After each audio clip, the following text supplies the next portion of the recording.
this is a return visit. And you won't even recognize the beautiful lady that is sitting next to me because when she came before, her hair was colored. Now her hair is her real hair, and she's absolutely gorgeous, which I think is fantastic.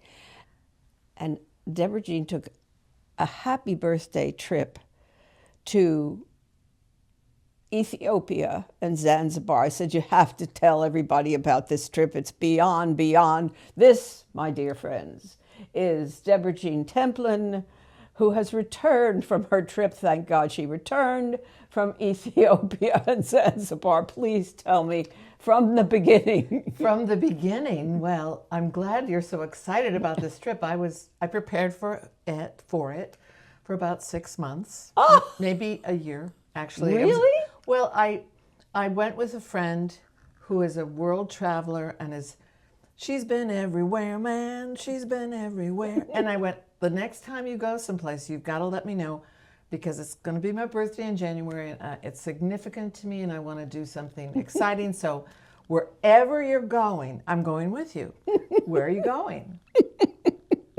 She said, well, I've been thinking, she gave me time to think about it. Ethiopia and Zanzibar. Can you imagine?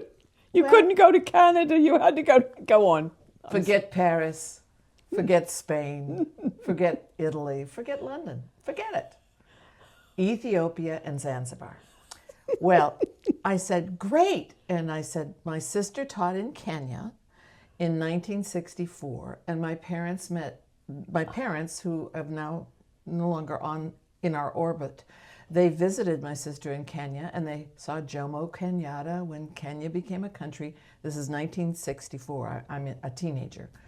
And my sister, Beverly, who taught in Kenya, had taken on leave from teaching, she took a bus trip to Ethiopia. So I knew about Haile Selassie, and I remember seeing him on TV. So I went, Ethiopia, Haile Selassie, sure.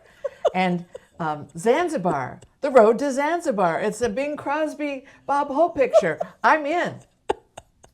And that's how I prepared for Ethiopia and Zanzibar. Oh my God, I can't. Some people do easy trips, but continue about how you had to prepare. Well, how I had to prepare is I went to my doctor.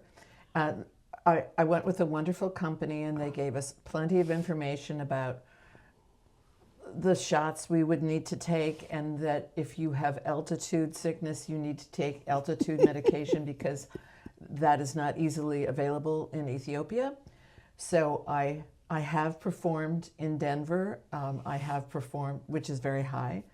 I had no problem there, but I did perform in Spearfish, South Dakota, and people said, get here a day before because it's very high. And I went, oh, I'll be fine. And it was like, an intense headache.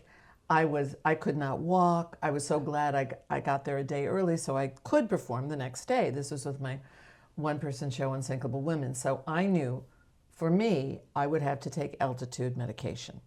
And then they said, don't forget about the malaria medication. And don't forget about your yellow fever shot. I went to the doctor and she immediately brought Ethiopia up and she said, well, that's in the meningitis belt. Oh my God. And you need to have typhoid and medication. She said she recommended a typhoid shot, pills. Well, I'd like to prepare ahead of time, just like when you got a contract for a play, you want to learn your lines and you want to know what you're going to do and what you're going to wear. So I went over like what I should wear. So first I wanted to take care of me so I could get there. So I got my meningitis shot, my polio booster, my meningitis shot. I got malaria medication for the... Did you feel a little bit funny after all those things? I went, I'm taking a lot of pills. I will be taking a lot of pills. To prepare for the trip, I decided there is always a travel show at the Javits. I haven't been at the Javits since, like, maybe I worked a car show years ago, or I did something at the Javits in the 80s, and I haven't been there since for any major event. And when I went there, there was a gentleman who lived in Tanzania, And he said, if you take altitude medication and malaria medication, your stomach could get upset. Maybe just don't take it. And I thought, I knew what altitude sickness was, and I said, I'm taking that altitude sickness. And I went, malaria, don't want it. I'll be taking both of them, and I'll be fine. And in general, I was. I started both medications. I started the altitude medication 2 days before I flew, and then really I was at a height. Mosquitoes really don't like it that high. They don't go like to 7,000, 13,000 feet. That's where we were going in northern Ethiopia. But once we went to southern Ethiopia, there were mosquito nets, and then I started to take the malaria medication. And the malaria medication I needed to take a week after I returned. So I'm just coming off of all that medication, and I have to say, for me, my stomach was a little upset. But no more upset than the usual generalized anxiety of living in New York City. It was a little bit more. I mean, I would say I stayed away from really spicy food. So it's funny that now I'm back, and the first thing people ask me, what did you eat? Yeah, exactly. What did you eat? I don't go places to eat things. I go places to experience the culture and to meet the people. But yes, we had some wonderful food, but we ate breakfast, lunch, and dinner together with 8 very experienced globetrotters. And they would be at the table and they'd go, is this beer like the beer we had at the Great Wall of China? And I go, I didn't have much to contribute there because I hadn't been to the Great Wall of China. Well, was it as good as Mozambique or the stands? And I said, Uzbekistan, Kazakhstan. There are people who did the stands. There was one woman who had been on 33 trips. Oh my God. They were lovely people. They were like show business people. In that, if we had to be at the bus at 8:30, nobody was late. We were always on time. They wanted to go for the gusto. One of the members of our group carried an oxygen tank with him because he wanted to go on this trip.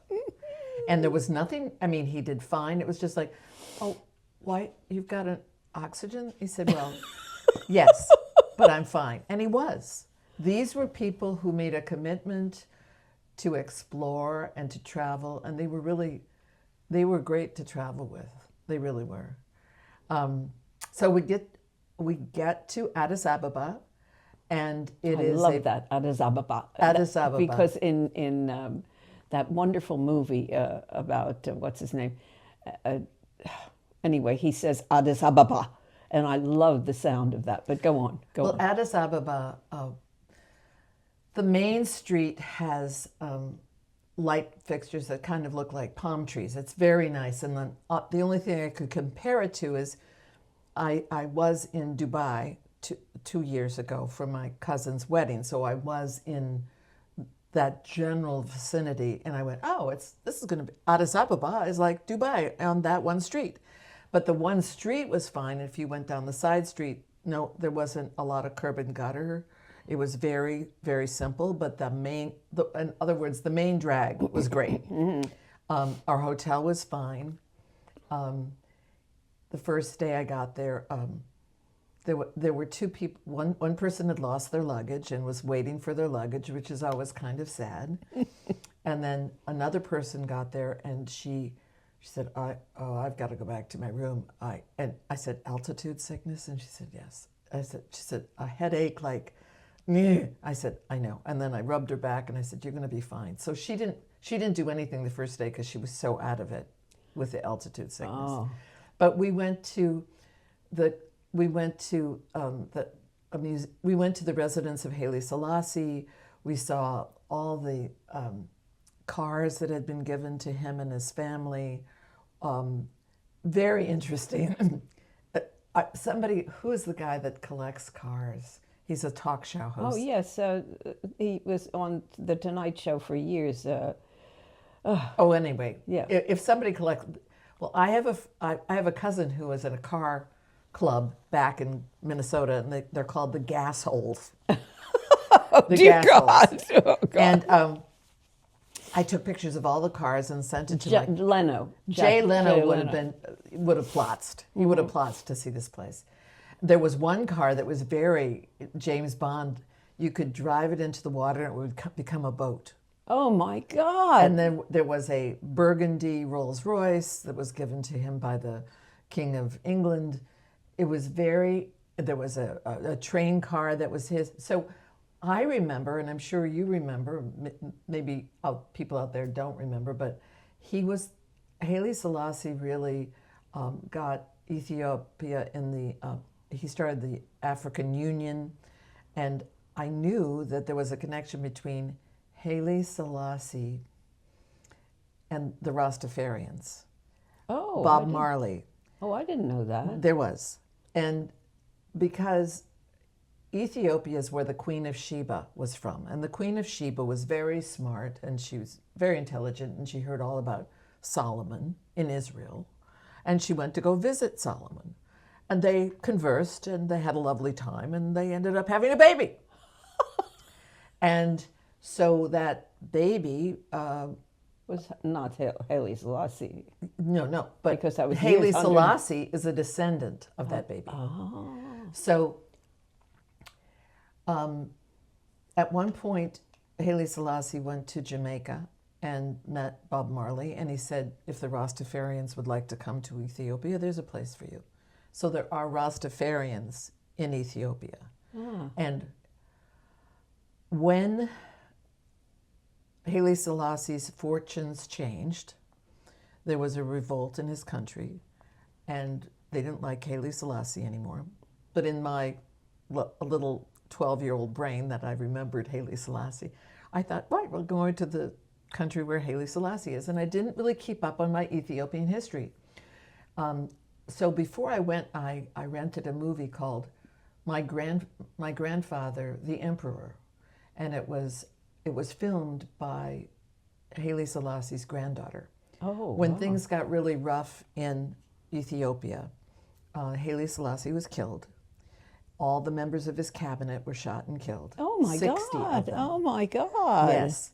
And Bob Marley was in London and Jamaica, London, and he heard what was happening and he sent a plane to rescue, to take Haile Selassie's grandchildren out of Ethiopia. So a plane was sent. I don't have all the details exactly, but the children ended up being raised in California with missionary people. Wow. That is so rough, and But I'm surprised they kept his cars and everything. They didn't. well, what happened was, that's history, right? Yeah. And he still is. So things go south and things go back, and they go, whoa, Haile Selassie was very important. So they found his body. They buried him and he and his wife are buried in a cathedral in Addis Ababa. We went to the cathedral where they're buried. They are, most of the people in Ethiopia are Ethiopian Orthodox Christians. And was that what he was? Yes. Uh-huh. And the reason it's called the cradle of civilization, really,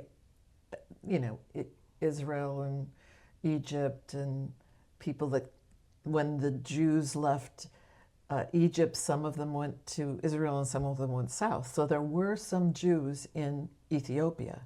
And at one point, and there may be a few left now, but another part of our trip, when it became clear that there were Jewish people in Ethiopia that wanted to go back to Israel, Israel sent planes to take them back, and they all went to Israel. A lot of them went to Israel.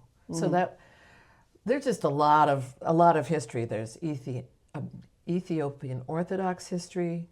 There are Anglican churches. I didn't go to any Rastafarian communities, but there are. There are Muslim in the south part of Ethiopia. It's more Muslim.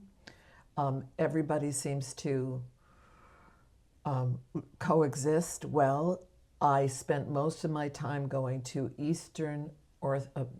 Ethiopian Orthodox places of pilgrimage.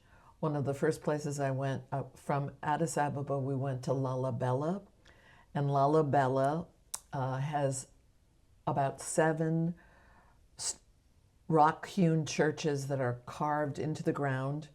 And one of the churches is the Church of St. George, and it's in the shape of a cross. And you see it on a hill, but then you see this cross, and then you realize it's carved into the ground. Wow. They carved these churches into the ground, and it was on Survivor. They got, you've got to go to Ethiopia and find a church in the shape of a cross carved in the earth. So some people know about this church because There's another of Survivor. one that was carved out of, they always show on television. Yeah, and it's been on the Today Show, lots of places, but it's got so much history. So we were there. This year, Ramadan sort of coincided with Lent. So we were there the Sunday before Ash Wednesday, which is the beginning of Lent. We witnessed, I know, at least 10 Ethiopian Orthodox weddings.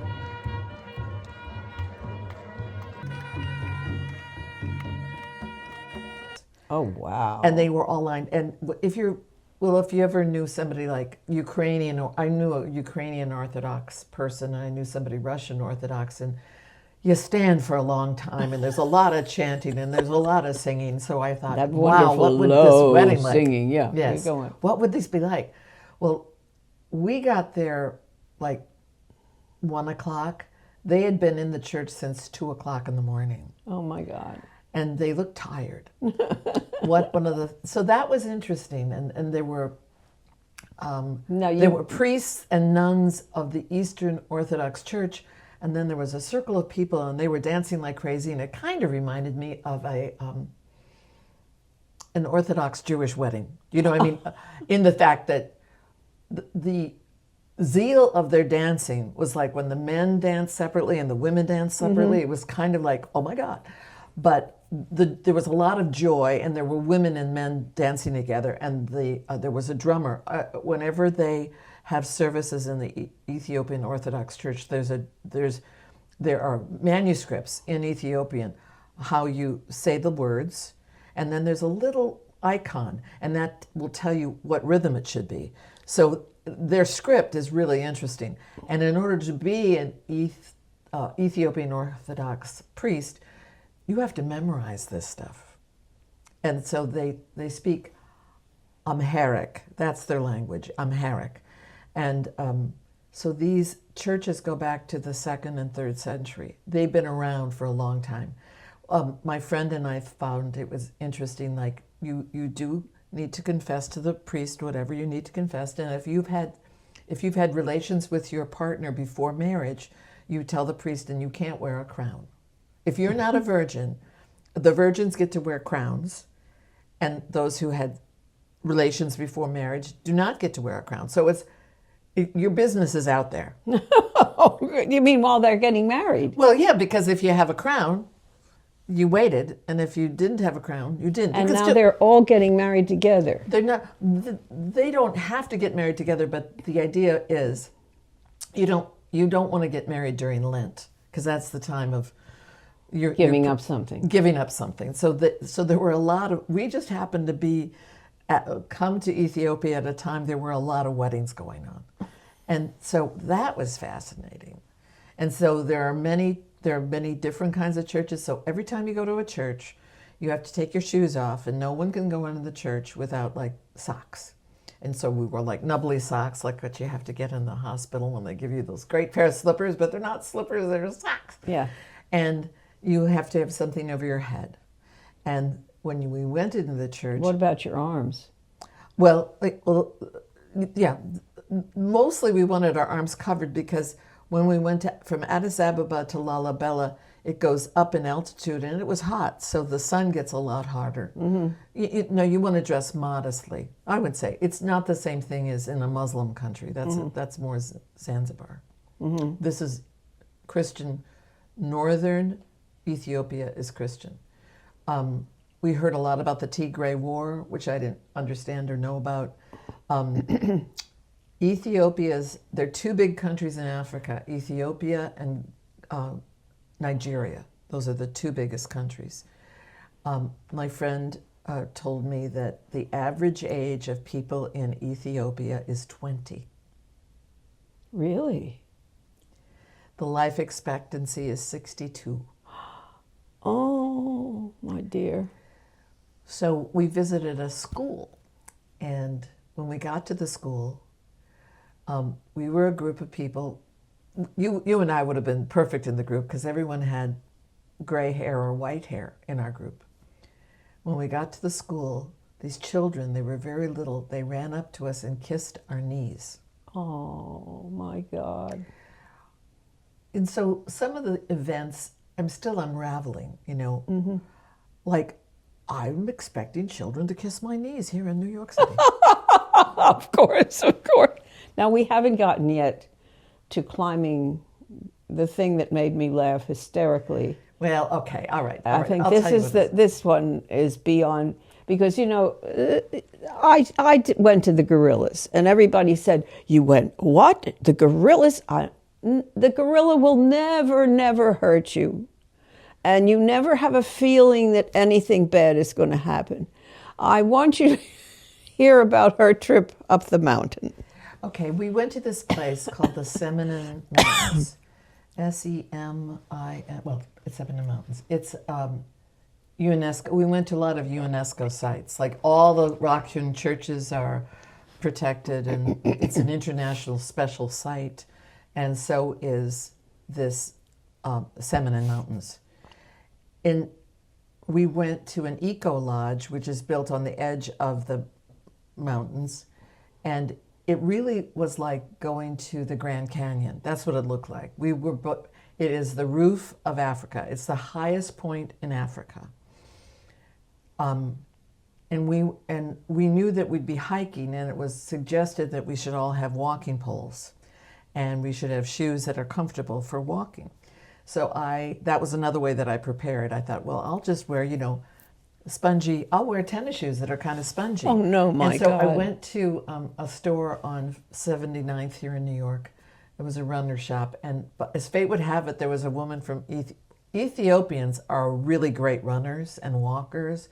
And I'll tell you, they walk everywhere. The children walk 2 miles to school and 2 miles back. And people are walking with eucalyptus branches on their back to bring it. They bring it 2 or 3 miles in, try to trade for the money, get the money, walk home.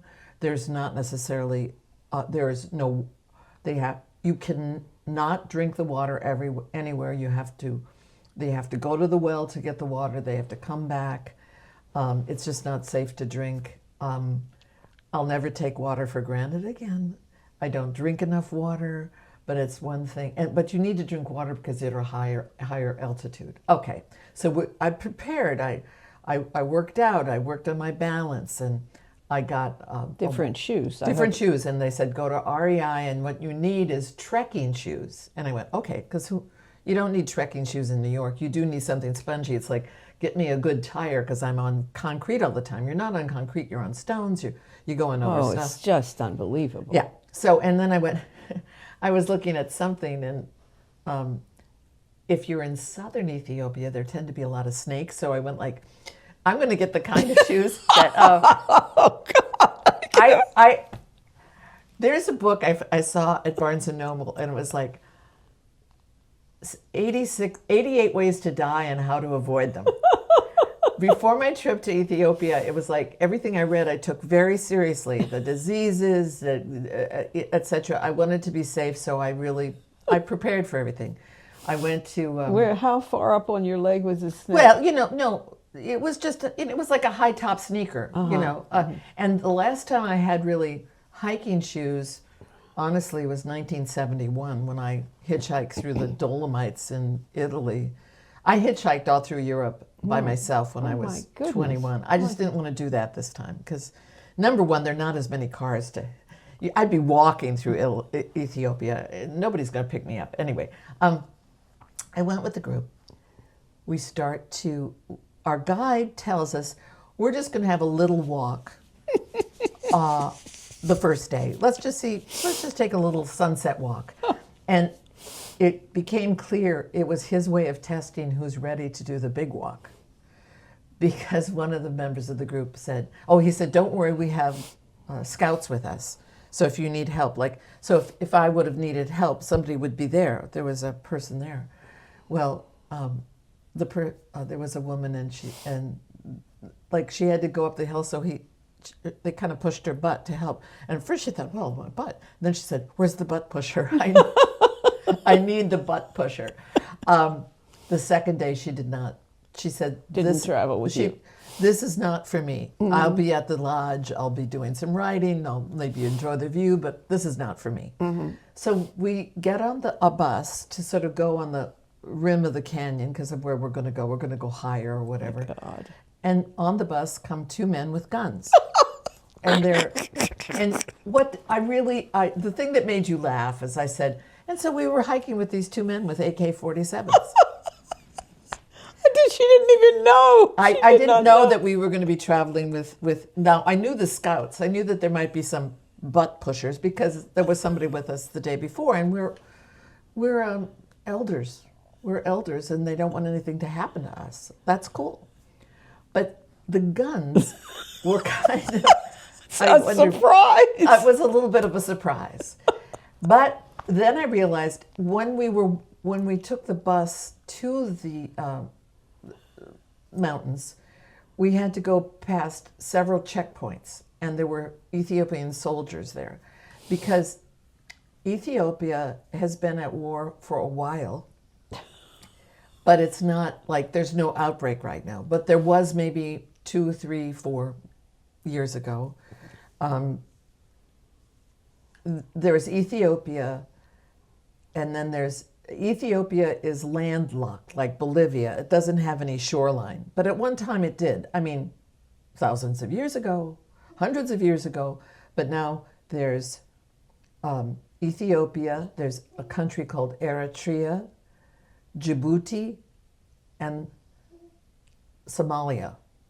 Those countries border water.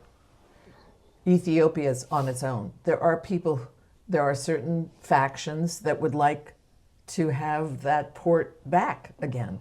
And that area is the Tigray region. And the Tigray region is where all the rock-hewn churches are.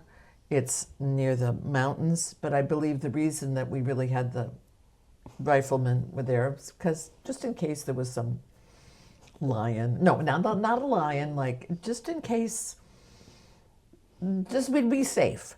And then I think also, quite honestly,